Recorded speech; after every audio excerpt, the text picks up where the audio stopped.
Hello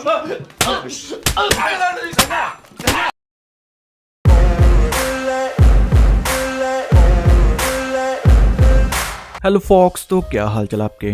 तो आखिरकार Lord Voldemort की तरह गायब होने के बाद मैं वापस आ चुका हूँ। क्या आपने मुझे मिस किया? नहीं।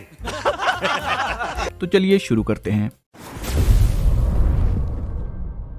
तो आज की कहानी सच्ची घटना पर आधारित है और ये घटना साल 1980 से लेकर 1990 तक घटी, जिसमें शामिल थे ऑर्गेनाइज्ड क्राइम और करप्शन। और 10 साल का ये दौर कोरियन गैंगस्टर के लिए गोल्डन एज माना गया। लेकिन 1990 में इन ऑर्गेनाइज्ड क्राइम के खिलाफ सरकार ने एक जंग शुरू की। तो आइए देखते हैं क्राइम के उस दौर को।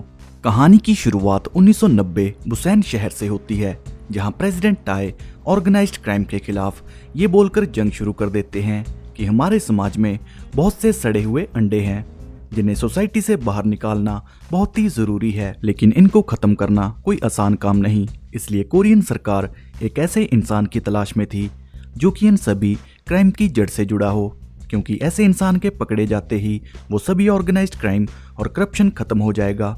खैर, इसके बाद किम की गैंग के लोग सैम नाम के आदमी को मार देते हैं, क्योंकि किम और जिमी उसके होटल बिजनेस का प्रॉफिट छीनना चाहते थे। और सैम के मरते ही गवर्नमेंट सैम के केस पर प्रोसिक्यूटर जो को लगा देती है, जो कि सबूतों के हिसाब से और मिस्टर हर की मदद से जिमी को अरेस्ट कर लेता है।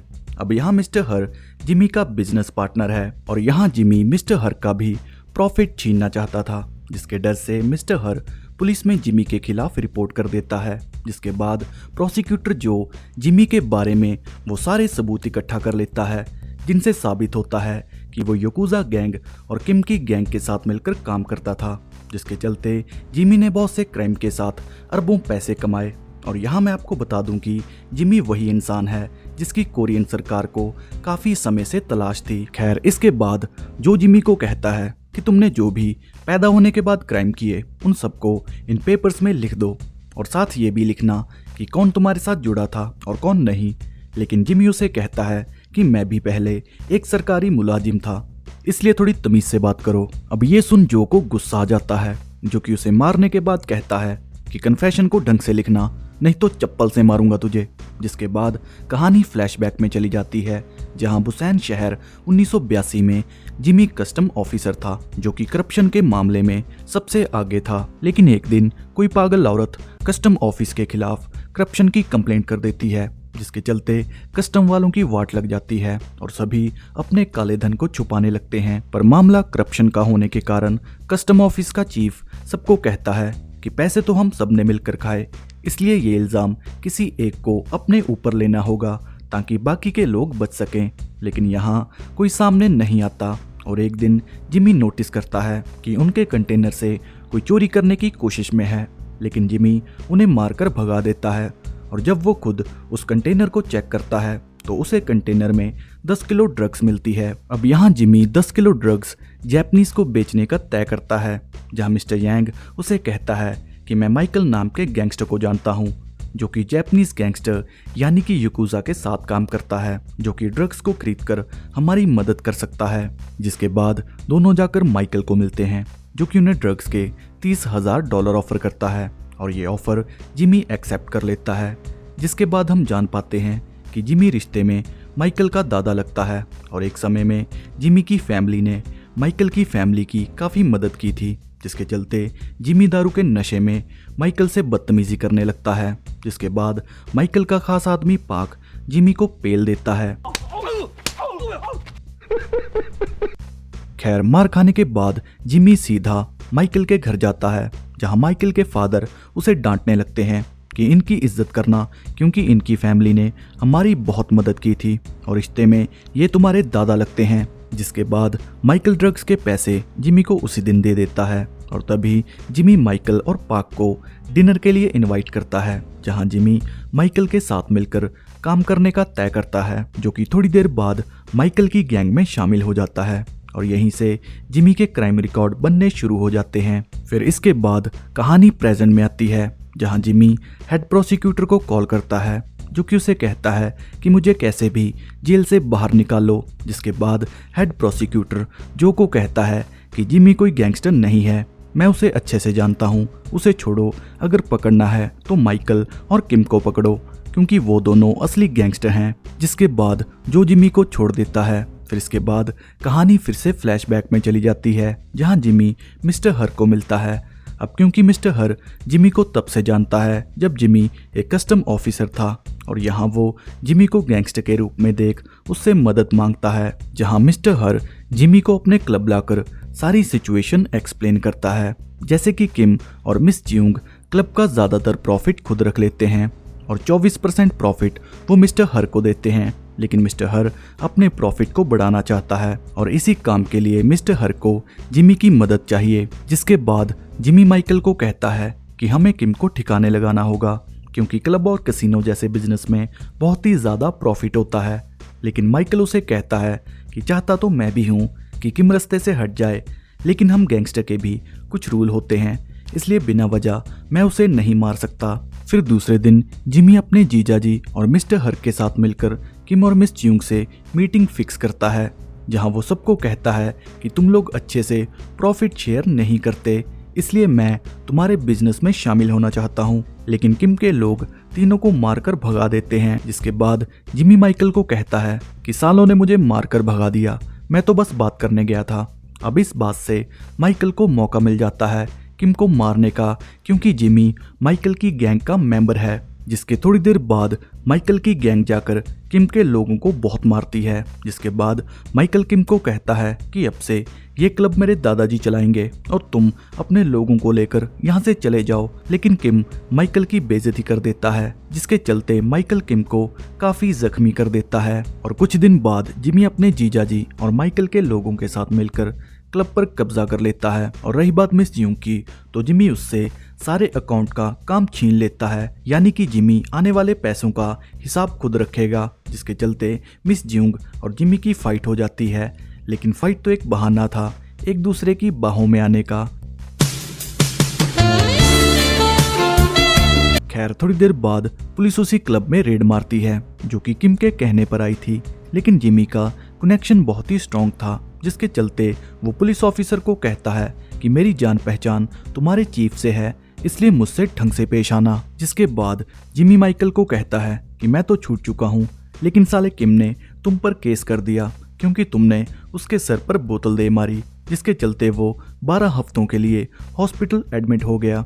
लेकिन टेंशन मत लो, मैं तुम्हें यहाँ से निकाल लूंगा। जिसके बाद जिमी अपने खानदान के पुराने रिश्तेदारों को निकालता है जो कि पहले प्रोसिक्यूटर थे, और उनकी मदद लेकर जिमी मिस्टर चॉय को मिलता है जो कि एक प्रोसिक्यूटर है। और कमाल की बात तो ये है कि जिमी इसका भी दादा लगता है रिश्ते में। खैर इसके बाद प्रोसिक्यूटर चॉय पुलिस को धमकी देता है कि ये हमारे आदमी है, इसलिए आगे से इन्हें तंग मत करना। और काम होने के बाद जिमी प्रोसिक्यूटर को गोल्डन फ्रॉग गिफ्ट करता है एज अ रिश्वत। खैर थोड़ी देर बाद माइकल और उसकी गैंग को छोड़ दिया जाता है, जिसके बाद जिमी माइकल को कहता है कि हम एक फैमिली हैं, इसलिए आगे से मैं अपना दिमाग चलाऊंगा और तुम अपने हाथ चलाना। जिसके बाद माइकल जिमी को यकूजा गैंग के लीडर से मिलवाता है, जिसके बाद जिमी उन्हें कांग्रेसमैन यानी कि बड़े बड़े पॉलिटिशियन से मिलवाता है जो कि यकूजा को कोरिया में कैसीनो और नाइट क्लब चलाने में मदद करेंगे।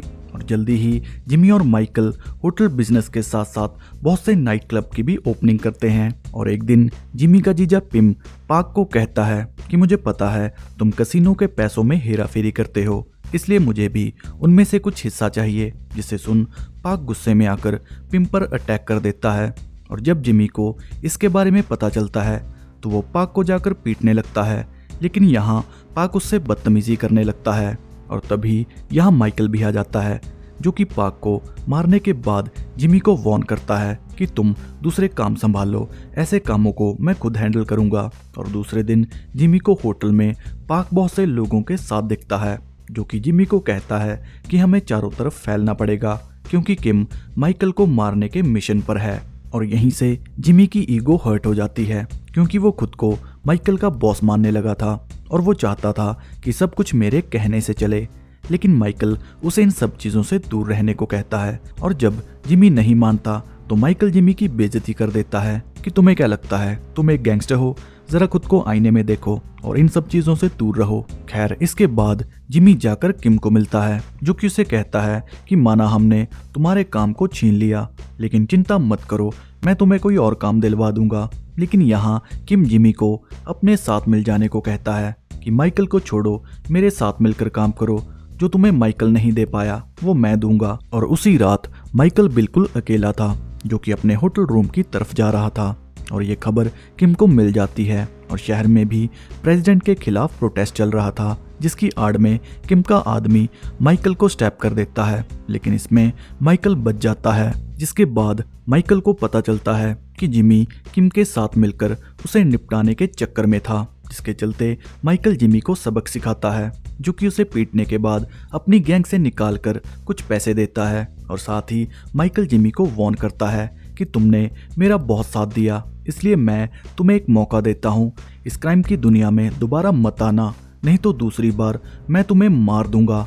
अब इससे जिमी पूरी तरह टूट जाता है, जिसके चलते वो किम के साथ मिलकर काम करने का तय करता है, और यहीं से किम और जिमी की दोस्ती शुरू हो जाती है। और ये थी अब तक की जिमी, माइकल और किम के कनेक्शन की कहानी। और अब हम आते हैं प्रेजेंट में, जहां प्रोसिक्यूटर जो सभी ऑफिसर को इन्फॉर्म करता है कि बुसैन शहर में जितनी भी एक्टिव गैंग हैं सबको अरेस्ट कर लो, और अगर कोई गड़बड़ लगे तो जो चाहे करना, क्योंकि ये आदेश प्रेसिडेंट टाई का है। लेकिन पुलिस के आने से पहले ही माइकल अंडरग्राउंड हो जाता है, लेकिन पुलिस फिर भी बहुत सी गैंग के लोगों को पकड़ लेती है। और इधर जिमी किम को कहता है कि तुम अंडरग्राउंड हो जाओ, मैं तो किसी न किसी तरीके से छूट जाऊंगा। जिसके बाद जिमी अपने पॉलिटिकल कनेक्शन से प्रोसिक्यूटर जो को पटाने की कोशिश करता है, जहां जिमी जो को कहता है कि माइकल और किम को मैं जानता तक नहीं, आपको कोई गलतफहमी हुई है। और जब इससे बात नहीं बनती तो जिमी जो को और तरीके से पटाने की कोशिश करता है, लेकिन जो जिमी को वार्न करता है कि तू जो मर्जी कर ले बेटा, बचेगा नहीं। फिर थोड़े दिन बाद पुलिस किम को पकड़ लेती है, जिसके बाद जो जिमी को भी अरेस्ट कर लेता है, जहां किम समझ जाता है कि उसे जिमी ने फंसा दिया। अब यहाँ जो जिमी को ऑफर करता है कि सभी गैंगस्टर के बारे में, यहाँ तक कि माइकल के बारे में भी हमें सब कुछ बता दो, अगर तुम हमारा साथ दोगे तो तुम्हें 3 साल से भी कम की सज़ा होगी, नहीं तो 15 साल के लिए तुम्हें अंदर जाना होगा। जिसे सुन जिमी जो का साथ देने को मान जाता है। और कुछ दिन बाद जिमी अपनी फैमिली और बच्चों को पढ़ने अमेरिका भेजने का तय करता है, और तभी माइकल उसे किडनैप कर अपने पास बुलाता है, जहां वो जिमी को कहता है कि मुझे सब पता है, तुम जो के साथ मिलकर हम सबको फंसाने के चक्कर में हो।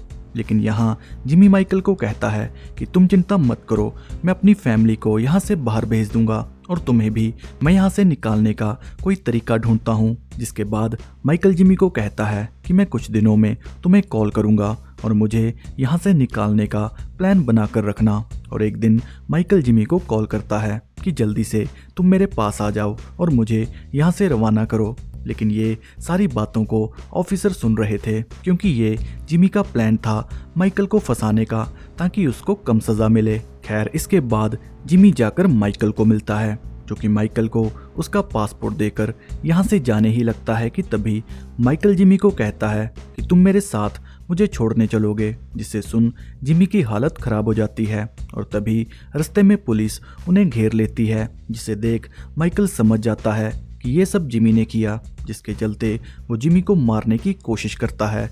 लेकिन तभी पुलिस माइकल को पकड़ लेती है, और इसी के साथ बुसैन शहर से सारे के सारे ऑर्गेनाइज्ड क्राइम खत्म हो जाते हैं। फिर इसके बाद कहानी 1990 से 2011 में चली जाती है, जहां जिमी का बेटा जूहैन यूनिवर्सिटी से पढ़कर प्रोसिक्यूटर यूनिट को ज्वाइन करता है, जिसे प्रोसिक्यूटर जो भी देख रहा था। जिसके बाद हम जिमी के घर की पार्टी को देखते हैं, जहां जिमी की फैमिली अपने ग्रैंडसन के पहले जन्मदिन को सेलिब्रेट कर रही थी। लेकिन आज भी कहीं ना कहीं जिमी के अंदर बहुत सा गिल्ट है, क्योंकि उसने माइकल को फंसाकर जो काम किया, उसका गिल्ट आज भी जिमी को परेशान करता है। खैर, थोड़ी देर बाद एक कैमरा जिमी के चेहरे के पास आता है, जहां माइकल की आवाज में कोई जिमी का नाम लेता है, और जैसे ही जिमी अपना चेहरा कैमरे की तरफ घुमाता है, ये मूवी यहीं पर एंड हो जाती है। तो कहानी सिंपल है, एक कस्टम ऑफिसर ऑर्गेनाइज्ड क्राइम की दुनिया में कदम रखता है, जिसकी मुलाकात गैंगस्टर माइकल से होती है, जहां दोनों मिलकर गैंगस्टर किम से उसका सारा काम छीन लेते हैं। लेकिन जैसे ही जिमी की माइकल से थोड़ी अनबन होती है तो जिमी जाकर किम से दोस्ती कर लेता है। लेकिन आखिर में प्रोसिक्यूटर जो जिमी की मदद से सारे ऑर्गेनाइज्ड क्राइम और करप्शन को ख़त्म कर देता है।